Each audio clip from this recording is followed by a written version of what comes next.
ওর মতো অভাব ধরেছে, আমি আমার জবাবে যাই। আগে ছোট্ট একটা গান লিখি দাও।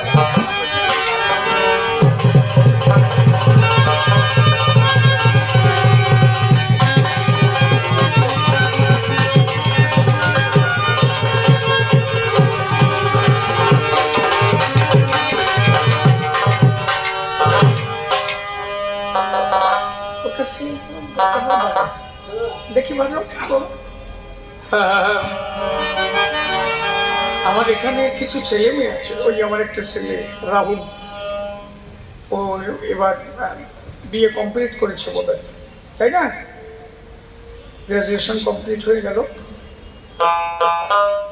আমি বললাম একটু টেনার বাজনা বাজা, ও কবি গান শিখবে, আমিও ওরে চাইছি একজন কবি হোক। আমরা চলে গেলে এগুলো ধরে রাখবে কারা নাকি? ওদের মধ্যে দিয়ে তো কবি কৃষ্ণ বজায় থাকবে।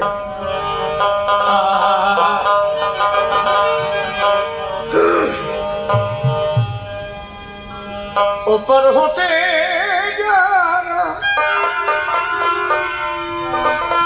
সাথে এসেছিল তারা চলে গেছে দেশে।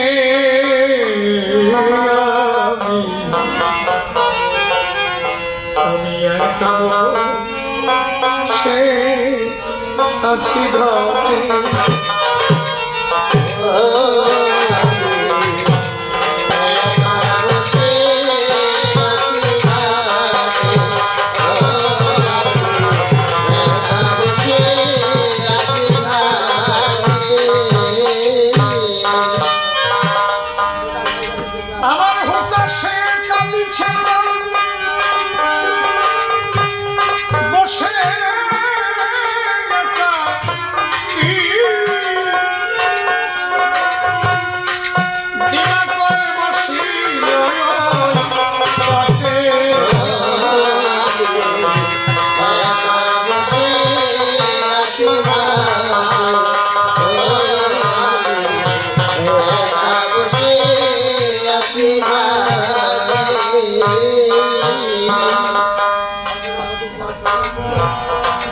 আমি অচেনা পথিক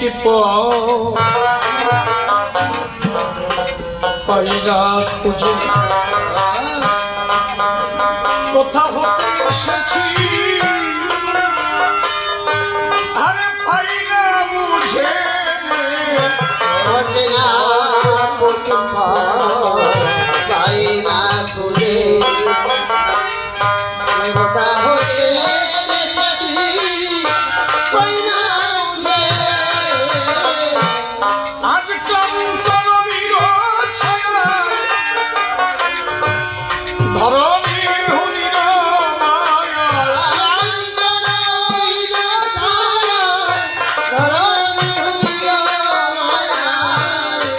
ক্লান্ত রবির ছায়া ধরণী ধুলির মায়া, ব্যাকুল প্রহার বাজ কাজে।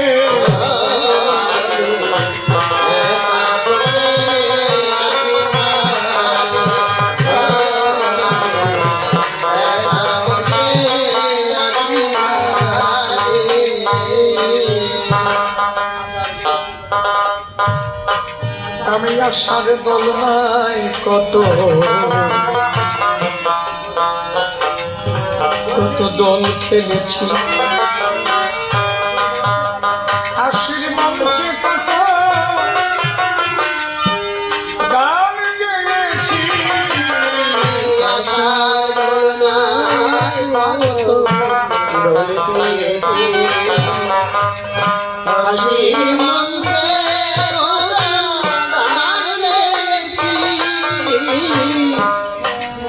আশার দোলনায় কত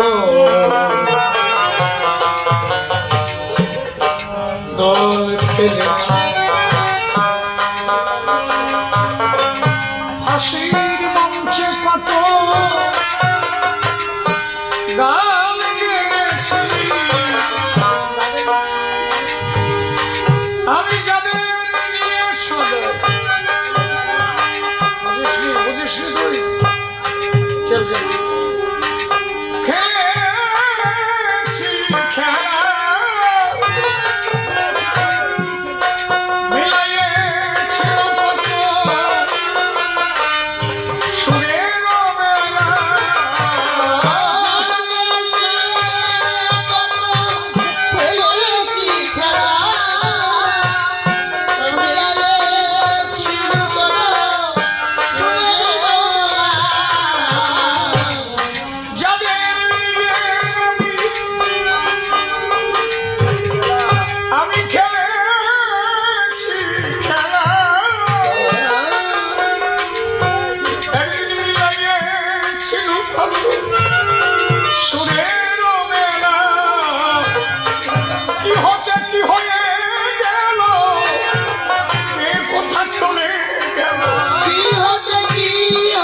এমন একটা সময় ছিল, এই গানটাকে যদি একটু উপলব্ধি করা যায়, সেই পুরনো স্মৃতিগুলো যখন ভেসে ওঠে, আজ কখন যেন অজান্তে মানুষের চোখের জল ঝরে যায়। আমার আজও মনে পড়ে, এটা শুধু আমার ব্যক্তি জীবনে তা নয়, এমন একটা দিন সকলের ছিল। আমার মনে হয় আমরা 7টা ভাই বোন,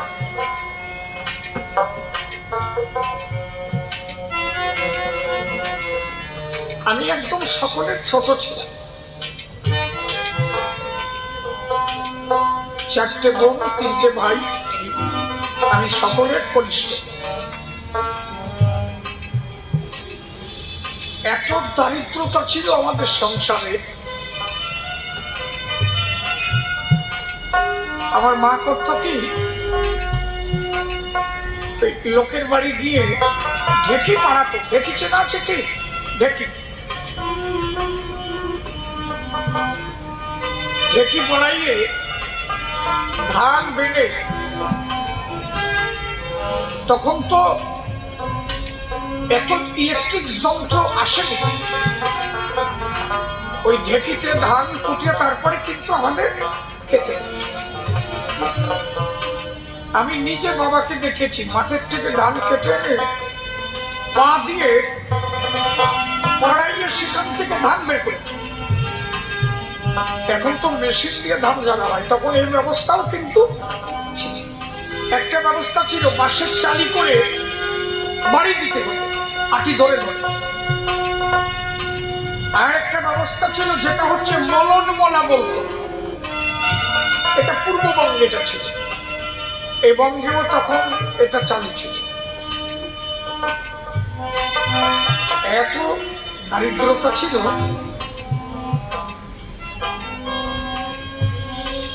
মা ওই অন্য লোকের বাড়ির থেকে কটা খুদ এনে রান্না করত। মা ওই শুকনো লঙ্কা বেশি করে ওই খুদের মধ্যে দিয়ে চটকাতে। 7টা ভাই বোন, মার সঙ্গে খাবো, দৌড়ে গিয়েছি, মা খেতে হবে। মা সেইভাবেই লঙ্কা দিত, তো ওই 1 মুঠ করে খেয়ে আর খেতে পারতাম না, পেট ভরে জল খেয়ে। মানে মা জানতো লঙ্কাটা বেশি হলে খুব তো আমার 1 মুঠ, এই দিয়েই ওদের পেট ভরাতে হবে। তাহলে যদি লঙ্কাটা বেশি দিই, ওই ভাত 1 মুঠ খেয়ে সঙ্গে সঙ্গে জল খেয়ে ওদের পেট ভরে। এত কষ্টের মধ্যে দিয়ে দিন কেটেছে, আমার এখনো মনে পড়ে। আজ একটা কথা আমার মনে পড়ে, ঠাকুরনগর বারুণীতে আসবো, বাবা বললো কি এবছর আর বারুণীতে যাওয়া হবে না। কেন? বাবা বললো আমার কাছে একটা পয়সা নাই। তখন তো পয়সা চলতো, আরে আমার তো দেখা যাচ্ছে যে 5 পয়সার কত দাম ছিল, আমি নিজেই চোখে দেখছি। বাবা বললো কোন রকম এবার ঠাকুরনগরে যেতে পারবো না। আমার মেজদাদাকে বললো কি তুই একটু মাঠে জানা, দোড়াঘাট। দোড়াঘাট কারে বলে বলেন তো? আগে তো মেশিনারি ব্যবস্থা কম ছিল, জল ওই টিন কেটে ডোরা বানানো হতো, ওকে ডোরা বলতো, কেউ ডোঙা বলতো না। ডোঙাটা আবার আলাদা, ডোঙা ওই তালের ডোঙা। ওই ডোরা নিয়ে বিলের জল ছিঁচে ধান বাঁচিয়ে রাখা হতো, জল দিয়ে দুজনে দড়ি বেঁধে। এগুলো ওই তা না হলে বসবে না তো, এখনকার বসবে বসবে না। সেই ডোরা সিস্টে ওই জল ছিঁচতে ছিঁচতে যেখানে জল পড়তো ওই জায়গাটা গর্ত হয়েছে। আমার মেজদাদা গেল মাঠে,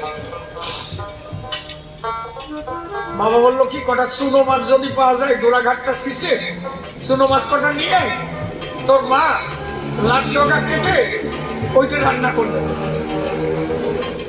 এটা আমার প্র্যাকটিক্যাল দেখা, আমার ঠাকুরের লীলা। সে বছর বাবা যে কি কান্না কেঁদেছিল, যতদিন করে জগতে এনেছি একবারও বারুনি মেলা আমি কামাই দেখি, এবার হয়তো যেতে পারবো না। সেই ডোরাঘাট যখন চিচে ছিল, আমার মেজদাদা চিচে ওখান থেকে 3 থেকে 4 কাঠি শুধু মাগুর মাছ পেয়েছিল, দেশি মাগুর, 2টো শোল মাছ। ওই হাড়ি ভরে মাছ দাদা যখন আনলো, বাবা বললো যে বারুনিতে যাওয়ার পয়সা হয়ে যাবে, তুই তাড়াতাড়ি বাজারে যা, বিক্রি করে যা পাবি তাই কি এবার বারুনির মহোৎসব হয়ে যাবে, আমরা বারুনিতে যাবো। এখনো সেই কথা আমার মনে পড়ে। তখন পয়সা ছিল না, কিন্তু একটা সুখ ছিল। 2টো ডিম মা জোগাড় করতে পারে, একদিন ডিম খাবো। এখন তো শেষে রাস্তাঘাটে আপনি ডিমের অভাব নেই, ডিম খাবো। মা পরের বাড়ির থেকে 2টো ডিম এনে সিদ্ধ করেছে। মা কি করেছে, আসলের থেকে একটা সুতো তুলে ওই ডিমগুলোকে 7টা ভাগ করছে কেটে কেটে। আর আমরা অবাক দৃষ্টিতে তাকিয়ে আছি, মা কখন আমার পাশে ডিমের টুকরো তুলে। আমি তো সবার ছোট ছিলাম, মাকে বলতাম, মা ওই বড় টুকরোটা কিন্তু আমার, টুকরো তো সমানই হয়েছে, ছোট বড় তো নেই, তার মধ্যে যতটুকু বেশ কম ওইটুকু আমার দিতে হবে। আমাকে বড় টুকরোটা মা দিয়েছে, ছোট বোনটা আবার আমার পাতের থেকে নিয়ে দিয়েছে। আমি আমার বড়দার পাতেরটা নিয়ে খেয়েছি, কিছু ছিল না, 2টো ডিম ভাগ করে খেয়েছি, তবুও ভাই বোন এক জায়গা বসেছে, কি আনন্দের মধ্যে, কি সুখ ছিল। এখন অর্থ আছে, করি আছে, ডিমের টেনে আসে, কিন্তু সেই যে সুখ ছিলাম, সেই সুখ আর খুঁজে পাই। এখনো পর্যন্ত মাছের মাথা খাই না আমি, মাছের মাথা এখনো খাই না। ছেলেমেয়ে অনেক চেষ্টা করে দেওয়ার জন্য, খাই না। এই মাছের মাথা দেখলে আমার একটা স্মৃতি বেশি ওঠে। আমি যেবার মাধ্যমিক পরীক্ষা দেব, বাবা ওই মাছের মাথা, বাবা খুব ভালো খেত, মাছের মাথা বাবা ভেবে নিয়ে বসে, মা ওই মাছের মাথা বাবাকে দিত, বাবা ভালো খেত। বাবা আমার বলছে, কি শরীরটা ভালো লাগছে না, মাথাটা তুই খা। এখন ওই বছর আমার মাধ্যমিক, প্রায় দিনই দেখি বাবা আমাকে কইতে বলে, খেতে বসলেই বাবা বলে, এত কষ্ট করে মাথাটা আনলাম, খেতে পারবো না, শরীরটা ভালো লাগছে না, তুই খা। এইভাবে 8-10 দিন হওয়াতে আমার একটু বিস্ময় জাগে। আমি মায়ের কাছে জিজ্ঞাসা করলাম, মা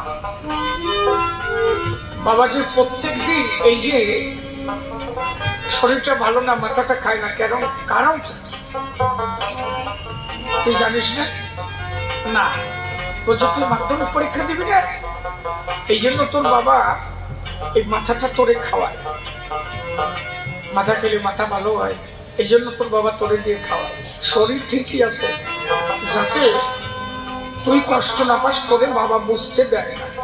আপনি বলেন তো, আমার কাছে আমার বাবার উপরে ভগবান আর কেউ আছে?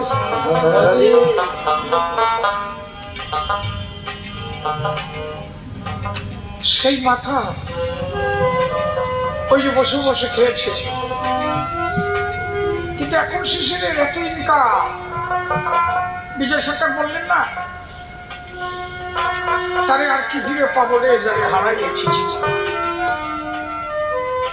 মণিকাঞ্চন মুক্তা মানিক না থাকলে ঘরে, অর্থ হলে মেলে সবই দিন কয়েক পরে। মন বিক্রি হয় মনের দরে, সে মন মেলে না মণিকাঞ্চন। আমি জীবনে যা হারাইছি, পাবো কি আর তাই, পাবো কি আর? আমার এইটুক মাত্র রইল পুঁজি, প্রাণের হাহাকার। একবার জীবন থেকে যা হারিয়ে যায়, তা ফিরে পাওয়া যায় না। এখন অর্থ আছে, টাকা আছে, কিন্তু যিনি বসে খাবে সেই মানুষটাই আমার কাছে নাই। এই জন্য মাথা দেখলে তখন মনে পড়ে, যে এত ভালোবেসে খাওয়াতো, এখন যে খাবে সেই মাংস খেতেই পারি এখন, সেটাই পেয়েছি। এই জন্য আমি মনে করি আগে যদিও দারিদ্রতার মধ্যে ছিলাম, তবুও তার মধ্যে একটা শান্তি ছিল, সুখ ছিল, সেটা যে কোথায় হারিয়ে গেল। বিজয়বাবু একটা, রসিকবাবু একটা গান লিখে গেল না, ওই গানটার মধ্যে তার বিরহের কথা লিখেছিল। দেশের মাটি শেষে পোড়া, কান্না হাসির দোল দোলাতে শেষ হলো মোর পৌষ ফাল্গুনের পালা, প্রীতি ভরা দেশের মাটি বইবে এই বিরহ জ্বালা। তখন দেখেছি তো মা, ওই যে কমলা ধান হতো না মাঠে, ওই কমলা ধান ওই চাল দিয়ে ফেনা ভাত করে গাছের পাকা কুল ওই ভাতের মধ্যে ফেলে দিত, কুলগুলো টেপা টেপা হতো। দেখেছি মা জেঠিমারা এক জায়গায় বসে সবাই মিলে কি আনন্দে খেত, সেটা কি একটা আনন্দের মধ্যে দিন কাটত। প্রেম প্রীতি ভালোবাসা। এক বাড়িতে পৌষ সংক্রান্তি আসলে তখন পিঠের আয়োজন হতো, এক বাড়ি পিঠে হলে সমস্ত বাড়ির মানুষ ভাঙচুর করে খেতে। এই জন্য রসিকবাবু ব্যথার সুরে গেয়েছিলেন, কান্না হাসির দোল দোলাতে শেষ হলো মোর পৌষ ফাল্গুনের পালা, প্রীতি ভরা দেশের মাটি বইবে জুড়ে বিরহ। জীবনের যা হারাই গেছে আর ফিরে পাওয়া যায় না। হরিবল হরিবল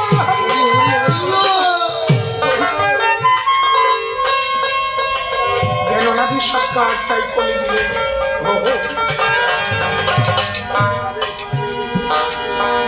একদিন যাদের স্মরণে এদেশ, এদের সহিত আকুল, কোথা সেই কবিগুরু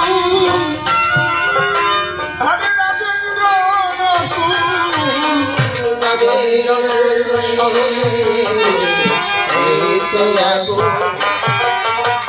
কোথা সেই কবিগুরু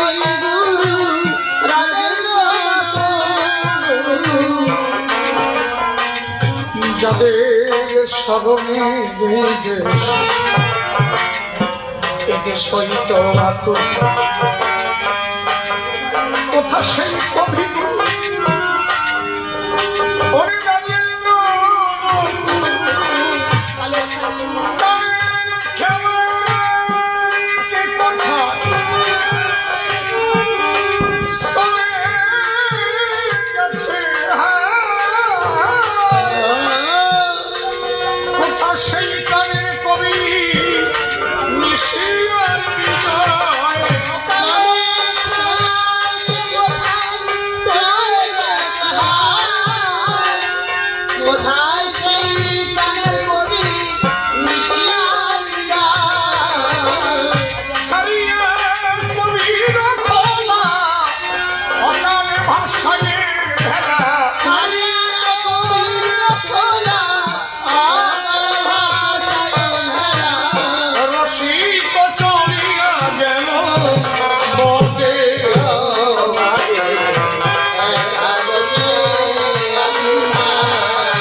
জীবন খাতার পাতায়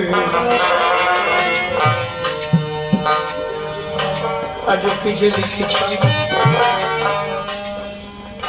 মাঝে মাঝে যখন শুয়ে থাকি, তিনটে ভাই তো তিনটে ভাই আলাদা, এটা আমার কথা না, সকল যদি একটু চিন্তা করি আমরা, তাহলে আমার মনে হয় না কারোর সঙ্গে কখনো বাদ বিবাদ হতে পারে মানুষের। এখন বালিশে মাথা দিয়ে চিন্তা করে আমার ছোট্ট দিদিটা ডেলিভারি হবার সময়, পুত্র সন্তান হবার সময় মারা গেল। যেদিন মারা গেল আমার হাতখানা ধরে, তখন গ্রামে, আমরা গ্রামের মানুষ তো, হাতখানা ধরে দিদি বলল, শেষে তোর ভাগ্নেটাকে রেখে গেলাম, দেখিস আমি কিন্তু বাঁচব না। তার 2-1 মিনিট পরেই দিদি চলে গেল। আমার নকাকার একটা ছেলে আমার থেকে ছোট চলে গেল, বাবা চলে গেল, মেজো কাকা চলে গেল। এখন যেদিকে তাকায় শুধু দেখি যে সবাই শুধু চলে গেল। কে যে ছোট কে যে বড়, এমন একটা সময় এখন কে যে কখন চলে যাবে কেউ কাউকে বলতে। বালিশে মাথা দিয়ে থাকতে হবে। সেই ছোটবেলার স্মৃতিগুলো ভেসে ওঠে। একই সঙ্গে কত গোলা দৌড় খেলেছি, কত মাঠের মধ্যে দৌড়াদৌড়ি করেছি। জীবন খাতার পাতায় সব শেষ হয়ে গেছে। কিছু মনে হচ্ছে, কিছু মনে নেই। কিন্তু আমি যে একজনের খেলার পুতুল, এটা আমি ভাবি না পারি। এইটা যদি কেউ ভাবতো তাহলে হয়তো মানুষের মধ্যে এত বিবাদ তৈরি হতো।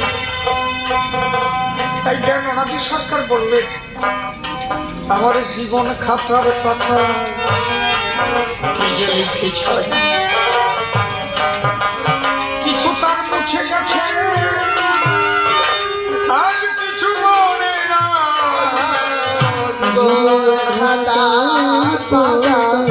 আমি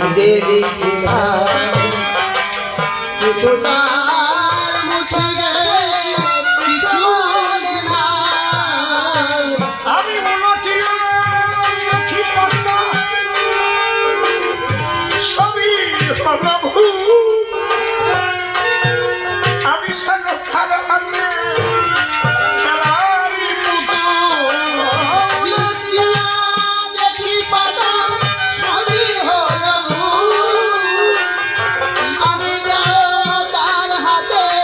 খেলারি পুতুল। ওরে বেদনা ছবি কাঁধে, কিনারা দিবসে কাঁধে।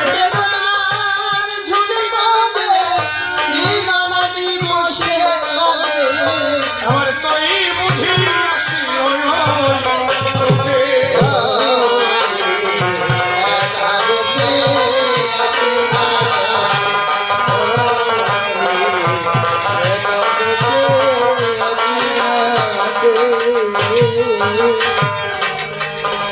তবে বিভিন্ন ভাবে বিভিন্ন কথা কহিল সবাই। আমি এক এক করে ধরে ধরে তাহার জবাব দিতে চাই।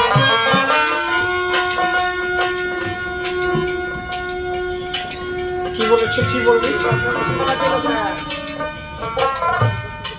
শ্রী গুরুচাঁদ কেন শিক্ষা দিল, তাহার জবাব পূর্ণাঙ্গ ভাবে পাও।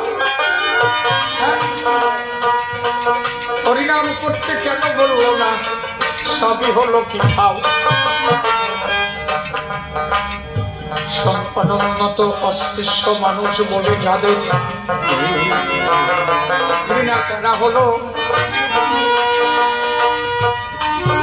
গুরুচাঁদ ঠাকুর আগে এই দিকে লক্ষ্য দিল। যেদিন 1881 সাল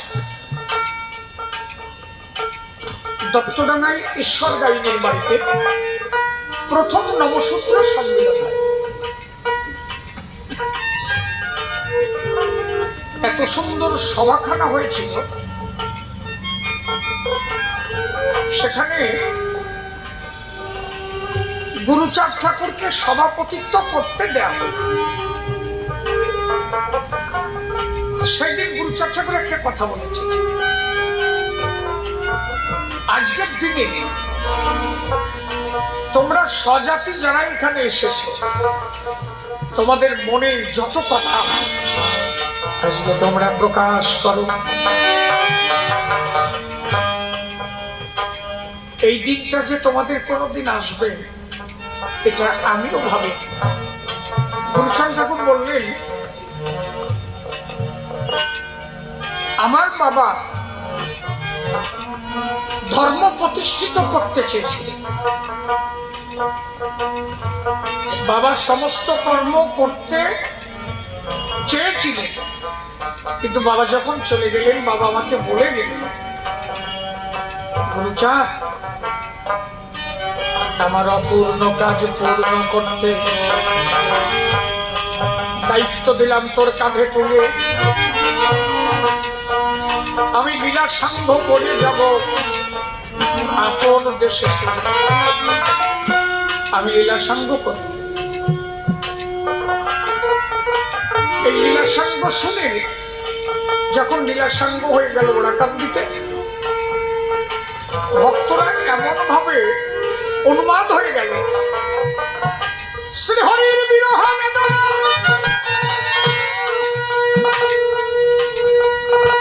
সহিতে পারে না। তখন শূন্য বাণীতে হরিচাঁদ আমার কহিল, ভক্ত যেন ঠাই, ভয় নাই ভয় নাই ভয় নাই তোদের, আমি কোথাও যাই নাই, ভয় নাই। শূন্য বাড়িতে তখন ওরাকান্দিতে প্রতিধ্বনি হচ্ছিল। ঠাকুর বলছেন, আমি কোথাও যাইনি, আমি গুরুচাঁদের মধ্যে রব, আমার কথা লবি, আমার গুরুচাঁদকে আমার মতো ভজনা করি। আমার বাবা সমস্ত দায়িত্ব দিয়ে গেছে আজি মনে, আমি একটা কথা বলি যাচ্ছি এই সভার ভেতরে, তোমরা যদি উন্নয়ন করিতে চাও আগে শিক্ষার আলো ধরো, যারা ছোট ভেবে তোমাদের চেপে রেখেছে তাদেরকে লক্ষ্য করো। শিক্ষিত না হলে চেতনা আসে না, চেতনা না হলে হবে না বিপ্লব, আর বিপ্লব না হলে পরিবর্তন হয় না, হচ্ছে না বৈভব। আগে বিপ্লব আনতে, তাহলে বিপ্লবটা যে তুমি আনবে, কোথায় কি লেখা আছে এটা তোমার আগে জানতে হবে তো। এমনকি আস্তে আপনাদের জানা আছে কিনা, ওরাকান্দিতে মীর সাহেবকে দিয়ে যখন গুরুচাঁদ ঠাকুর স্কুল বানাবে, মীর সাহেব একটা অনুরোধ রেখেছিলেন কি গুরুচাঁদ ঠাকুরের কাছে। কি অনুরোধ জানে? যে ওরাকান্দি শুধু নয়, প্রত্যেকটা স্কুলে যেন 1 ঘন্টা পর্যন্ত বাইবেল পড়ানো হয়। জানা আছে কি? লেখা আছে শ্রী শ্রী গুরুচাঁদ চরিত, আচার্য মহানন্দ হল 1 ঘন্টা করে বাইবেল পড়ানো হতো। গুরুচাঁদ ঠাকুর বললেন, ইচ্ছা তাই হবে, তুমি যদি স্কুল করে দিতে পারো 1 ঘন্টা করে বাইবেল পড়ানো হবে, তবু আমি চাই আগে আমার মানুষগুলো শিক্ষিত হোক। মীর সাহেবকে ধরে যখন স্কুল করলো, আমার মানুষগুলো তখন ছুটে গেল গুরুচাঁদের কাছে, তুমি নাকি খ্রিস্টান হচ্ছ। গুরুচাঁদ ঠাকুর বললেন, তোমাদের এই বড়দের মতো বোঝলো কেনা, বলেন নিজের সাথে তোমার কত খাতের, আর স্কুলে বাইবেল পড়ানো হয়। বলেন আজকে যতটুকু শিক্ষা তোমরা পাচ্ছ, এটা কোনোদিন তোমরা পেতে, কোনোদিন তোমরা পেতে। আমি কেন বাইবেল পড়াচ্ছি, আমি কেন এটা আদেশ দিলাম?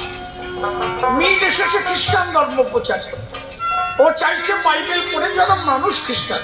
আমি মীরকে বললাম, তোমার বাইবেলে কি লেখা আছে এরা তো এখনো কিছুই জানে, তাই আগে এদের শিক্ষা দরকার। মীর সাহেব বলেন, স্কুল হবে কিন্তু বাইবেল পড়াতে হবে। অনুমতি নিলাম, আমি অনুমতি নিয়েছি বাইবেল পড়ার, কিন্তু আমি কি খ্রিস্টান হয়েছি? আমি কি ওই ধর্ম গ্রহণ করেছি? তোমরা কি শুনেছ? না, তা তো শুনিনি। এই মুহূর্তে মীর সাহেব ওরাকান্দি ঢুকে গেল। গুরুচাঁদ ঠাকুর বললেন, শশীভূষণ পাশে দাঁড়ানো। শশীভূষণকে বললেন গুরুচাঁদ ঠাকুর, শশী, তাহলে আমি খ্রিস্টান হয়ে যাই। আমি খ্রিস্টান হয়ে যাই, তুমি এদেরকে নিয়ে থাকি।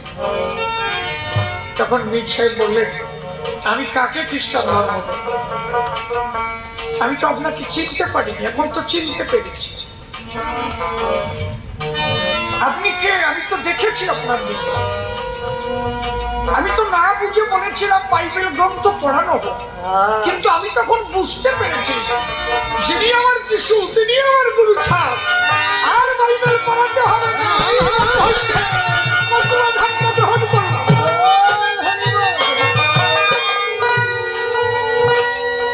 কারণ এক ফার্স্ট যখন মীর সাহেব 1906 সালে মীর সাহেব প্রথম পদার্পণ করেন, তখন তো মীর সাহেব বুঝতে পারেননি গুরুচাঁদ ঠাকুরকে, শুধু একটা অলৌকিক কাহিনী দেখিয়েছিলেন। কি?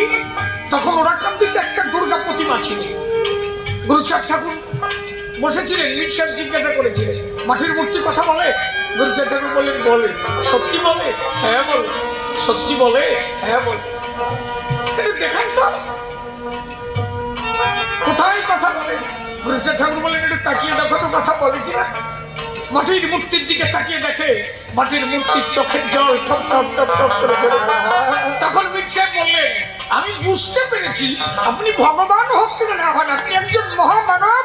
আপনার মধ্যে একটা ঐশী শক্তি আছে। আপনি সামান্য মানুষ না। তার দান হয়ে পড়ে গেলেন গুরুচাঁদ। এমনকি জেনে রাখো 1906 থেকে 1907 সাল, এর আগে এই নমশূদ্র সমাজে কারো চাকরি নেই। আজকে যদি অল ওয়েস্ট বেঙ্গল খুঁজি, কত নমশূদ্র চাকরি আছে বলেন? নাকি আছে কিনা? কয়েক লক্ষ চাকরি বেরোবে। 1906 থেকে 1907 সালের আগে এদের কারো চাকরি হতো। শশীভূষণ সাব রেজিস্ট্রারি পদে অ্যাপ্লাই করেছিল, তার অ্যাপ্লিকেশনকে ছুঁড়ে ফেলে দেওয়া হয়েছিল। শশীভূষণ বাবু দুঃখ প্রকাশ করেছিলেন গুরুচাঁদ ঠাকুরের কাছে। কি বলেছিলেন? বাবা, তোমার জাতের মধ্যে জন্ম নিয়ে আমার চাকরি হলো। গুরুচাঁদ ঠাকুর বলছিলেন, তোর চাকরি হবে কথা কইস, লোক আসতেছে। আগের যোগসূত্র যদি না থাকে অস্ট্রেলিয়ার মিডলে আসবে কেন? এত সোজা নাকি? ওরাকান্দি থেকে গুরুচাঁদ ঠাকুর শশীকে বললেন, শশী, লোক এসে গেছে কলকাতা, যা, ওর দ্বারা সব হবে। তাহলে গুরুচাঁদ ঠাকুর জানতো যে ও আসলেই কাজ হবে। শশীভূষণ কলকাতা গেল, মীর সাহেবের সঙ্গে দেখা হলো। মীর সাহেব জিজ্ঞাসা করলো, কে তুমি? আমি শশীভূষণ। বাড়ি কোথায়?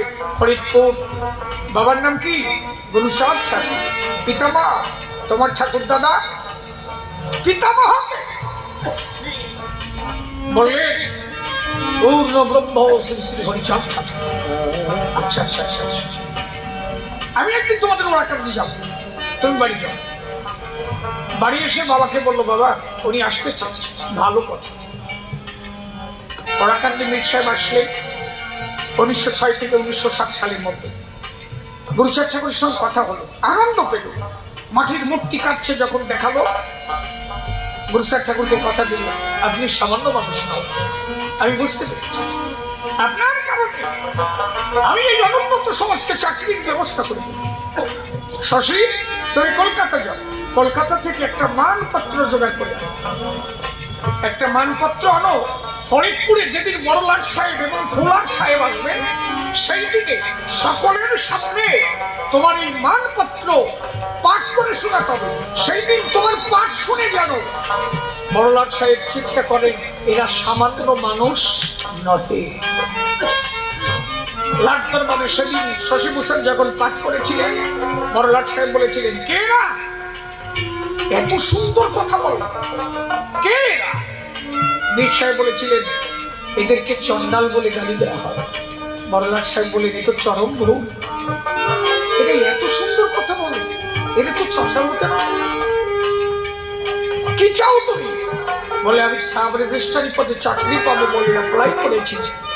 আমার অ্যাপ্লিকেশনে কোনোভাবে সেটাকে গ্রান্ট করা হয়। বড়লাট সাহেব ম্যাজিস্ট্রেট সাহেবকে বললেন, আপনি দেন ওর অ্যাপ্লিকেশনের কাগজপত্র দেন তো দেখি ওর যোগ্যতা আছে কিনা।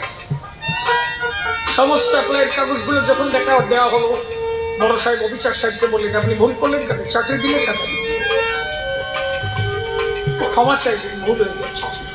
তখন লাট দরবারে বড়লাট সাহেব এবং ফোলাট সাহেব কথা দিলেন, মিট একটা ভালো কাজ করছি, সাব রেজিস্ট্রার হতে যতটুকু যোগ্যতা থাকে তার থেকে বেশি যোগ্যতাই ছেলেটা। আজ হয়তো চাকরি পাকা, শুধু ওর চাকরি না, এই অনুন্নত সমাজের সকলের চাকরি হবে যদি কেউ যোগ্যতা সঠিকভাবে সেটার যোগ্যতা অর্জন করতে পারে। সেই দিন থেকে নবশূদ্র সমাজে এক ফার্স্ট চাকরির ব্যবস্থা হল। আজকে তো ধর্মের তো আবার গুরু ঠাকুর যদি না আসতো, এখনো অন্তত এই জাতের বাঁশ বাগানে হাগিয়ে বেড়াতে নাকি। আরে আপনার পেটে যদি বাত না যায়, ধর্ম দিন কি ব্যাপার? একটা ছেলে এখানে 15 দিন না খেয়ে পড়ে আছে, 15 দিন। আর একদল দেখা যাচ্ছে ঢোল কত্তল নিয়ে নাম কীর্তন গাতি গাতি যাচ্ছে। ওই ছেলেটা কি ও ক্ষুধার যন্ত্রণায় মারা যাচ্ছে, আগে ওকে বাঁচিয়ে নেওয়া হোক। একজন ব্যক্তি এসে এক মুঠো থালায় ভাত নিয়ে বললো, খোকা ওরা তো নাম কীর্তন গাইতে গাইতে যাচ্ছে। আর একজন ব্যক্তি এসে ছেলেটাকে তুলে নিয়ে বলছে, খোকা এক মুঠো ভাত খানা, তুই এতদিন পড়ে আছিস, নিজে হাতে ভাত মা খায় খাওয়াই দিচ্ছে। ছেলেটা উঠে বললো, জীবন ভগবান দেখিনি, এই আমার প্রথম ভগবান যে আমার অন্য সংস্থান করছে। আপনি জানেন হরিচাঁদ ঠাকুর যখন চলে গেলেন, পূর্ববঙ্গে তখন একটা দুর্ভিক্ষ শুরু হয়েছে। আর এই জাত গুরুচাঁদ ঠাকুরকে চেনল না তো, এমন দুর্ভিক্ষ শুরু হলো, আনাচে কানাচের থেকে যারা একটু বুদ্ধিজীবী সমস্ত অস্পৃশ্য জাতির লোক গুরুচাঁদ ঠাকুরের কাছে গেল, ঠাকুর মশাই পরিস্থিতি ভালো না, আমরা তো না খেয়ে মারা যাবো। গুরুচাঁদ ঠাকুর বললেন, আমি কি করতে পারি বলেন? আপনার কোনোভাবে এই জাতিকে বাঁচাতে হবে। নিজের সম্পত্তি বিক্রি করলে, নিজের ধান চাল যা ছিল সব বিক্রি করলে। তখনকার দিনে 19,000 টাকা গুরুচাঁদ ঠাকুর অনুন্নত সম্প্রদায়ের শুধু বাঁচানোর জন্য দান করেছিল। তখনকার 19,000 মানে বোঝেন, এখনকার কয়েকশো কোটি টাকার সমতুল্য। তখন 1 টাকায় 1 বিঘা জমিও হতো। সত্যি কথা কিনা? এই জাতিকে বাঁচানোর জন্য 19,000 টাকা দান করেছিল। আচ্ছা, আপনাদের বাসায় কালো কিলা বলছে, সে কি নিজের স্বার্থের দিকে তাকিয়েছিল? আপনি গৌর ভক্ত হন, কালী ভক্ত হন, কৃষ্ণ ভক্ত হন, তার কাছে কোনো ভক্তের বিভেদ ছিল না। সে শুধু চেয়েছিল, আমার বাবা বলেছে এদের বাঁচাতে, আমি এদের জন্য আমার জীবনের সব বিলিয়ে দিলাম।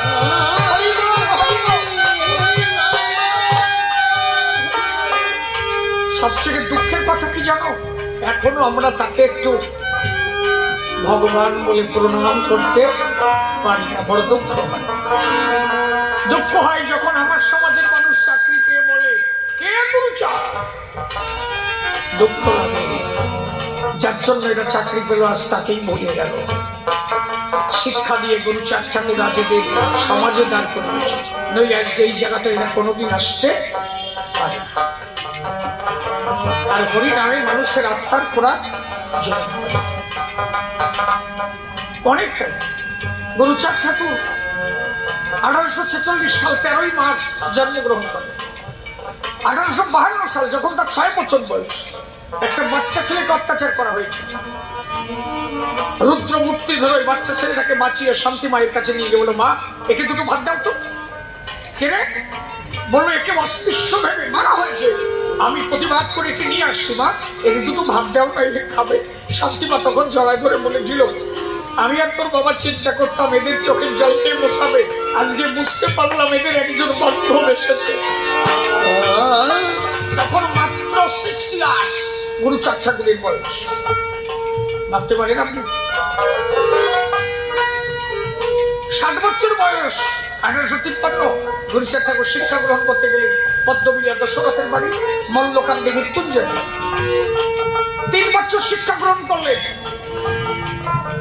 1856 ওরাকান্দি ফিরে গেলেন। কোন স্কুলে গুরুচাঁদ ঠাকুরকে ভর্তি নেওয়া হলো না, ব্রাহ্মণ্যবাদের কারণে। ছেলেকে পড়াতে পারলো না, শেষে মুক্তব্য পড়াতে হয়েছিল মুসলমানদের স্কুলে।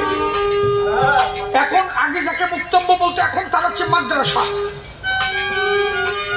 ইতিহাস জানো তোমার শত্রু কারা।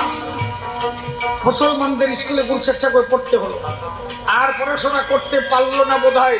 মাত্র 1858 সালে 12 বছর বয়সে গুরুচাঁদ ঠাকুরকে বিয়ে করতে হলো।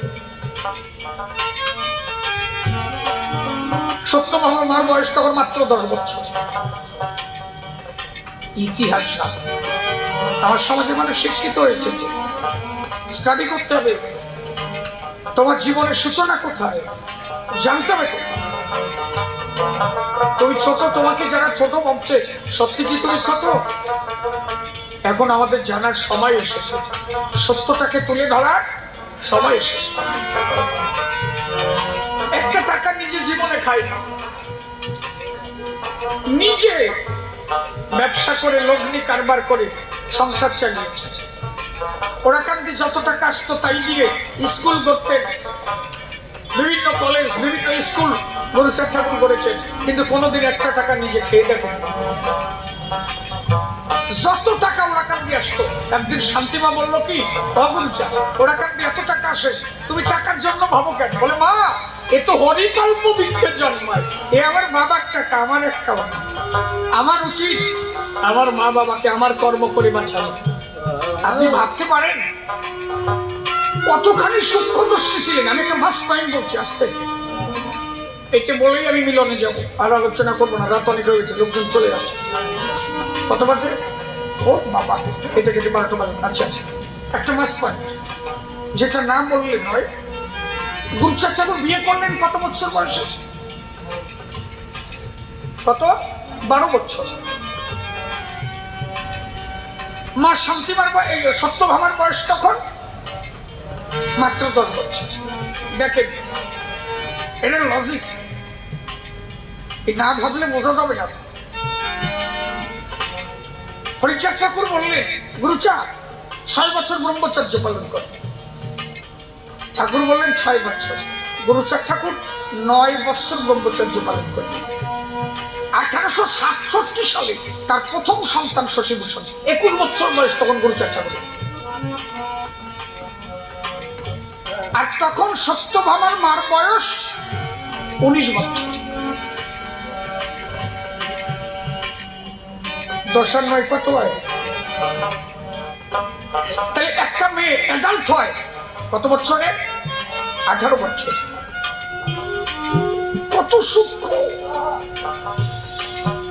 মানে উনি তখনই বুঝতে পেরেছিলেন। উনি তখন বুঝতে পেরে নিজে ব্রহ্মচর্য পালন করলেন যে একটা মেয়ে, তাকে যদি বাল্য অবস্থায় বিবাহ দেওয়া হয়, তার শারীরিক গঠন সব নষ্ট হয়ে যায়, তার সন্তানটাও সঠিকভাবে আসে না। 9 বছর ব্রহ্মচর্য পালন করলেন। সত্যভামার মার বয়স যখন 19 বছর, তখন তার সন্তান আসে। গুরুচাঁদ ঠাকুরের বয়স তখন 21 বছর। দুজনেই তখন তারা ডাক।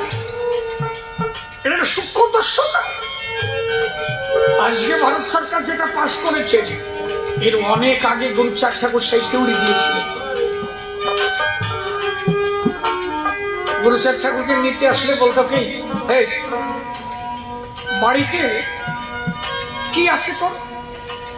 বাবাটা ঘর আছে, স্নান করিস কোথায়? বলে বাবা, উপরে একটা ঝাঁপ দিয়ে পড়ি পুকুরি, কেদার মধ্যেই ঢুকে যাচ্ছি। ভাই আমি যাবো, তুই ভাবছিস? এই পায়খানাটা কেন কোথায় করিস? কয়ে কেন বাসবাগান ওরে শালার মুড়া কপাই নিয়ে বাড়ি যা, আমার নিবি? নেবো তো বাবা। তাহলে কাজ কর, বাড়ি যে আগে একটা পায়খানা করস, একটা নির্দিষ্ট জায়গা পায়খানা করতে হবে। বাড়ি যা, পুকুরের একটা ঘাটলা কর।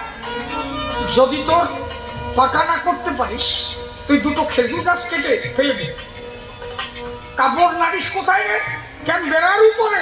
ওরে শালার পোড়া কমাইলে বাড়ি যা, একটা সুন্দর ভাবে সাইড থেকে একটা দড়ি টানাবি, ওই দড়ির উপর দিয়ে কাপড় নাড়বি, পরিবেশটাকে এত সুন্দর করবি কেউ যেন তোর বাড়ি ঢুকে তার মনের মধ্যে ঘৃণা না যায়। আপনি ভাবেন এই যে স্বচ্ছ ভারত অভিযান, আমার গুরুচাঁদ ঠাকুর আগের থেকেই বুঝতে পেরেছিলেন মানুষকে পরিষ্কার পরিচ্ছন্ন থাকা উচিত। এই সেই বিরোগ বহু নারী সঙ্গ করলে তার কি হয়? এই আমার হরিচাঁদ ঠাকুর অনেক আগেই বলেছিলেন, এই রোগের ওষুধ হরিচাঁদ ঠাকুর অনেক আগে দিয়েছেন। এক নারী ব্রহ্মচারী, একজন নারীর কাছে গেলে তার জীবনে হবে না। তাহলে কতখানি সূক্ষ্মদর্শী আমার হরি গুরুচাঁদ। একবার হরি হরিবার